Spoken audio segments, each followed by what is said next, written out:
Hello మామ, నేను మీ Kiran Rajahmundry vlogs మామ. ఇక నా డే అయితే ఎప్పటిలాగే రాగజావుతో అయితే స్టార్ట్ చేసి కార్తీక మాసం అంతా అయిపోయింది.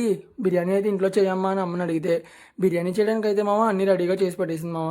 నాకైతే బిర్యానీ అనగానే బిర్యానీ అవి లేకపోతే మనకు మొత్తం దిగదు అంతే. లేకపోతే ముద్ద దిగడం కాదమ్మా, రోజు బిర్యానీ తింటే యాబ్స్. ఇక ఇది ఎలా ఉంచితే మామ, ఈ కార్తీక మాసంలో అందరూ చాలా వరకు నీసు అయితే తినకుండా ఉంటారు మామ. ఆ నీసు అంతా తినకుండా ఎలా ఉంటారో తెలియదు కానీ మామ, కార్తీక మాసం అంతా అయిపోయాక ఒకసారి ఈ నాన్ వెజ్ల మీద పడిపోతారు మామ. ఈ నాన్ వెజ్ల మీద పడిపోతే బయట అయితే అంత హెల్త్గా ఉండదని చెప్పి ఇంట్లోనే చేద్దామని చెప్పి అమ్మ అయితే అనుకుంది మామ. అలా అనుకుంది. ఈ లోపు అన్నీ అమ్మని రెడీ చేసుకుని వేస్తుంటే నాకైతే అవి చూస్తుంటేనే నోరు ఊరిపోతుంది మామ. ఎప్పుడెప్పుడు రెడీ అయిపోతుందా అని కంగారి. అమ్మేమో నన్ను తిట్లు.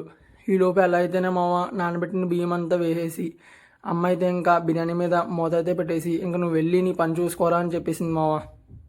ఇక నా కంగారికి బిర్యానీ కూడా రెడీ అయిపోయింది మామ.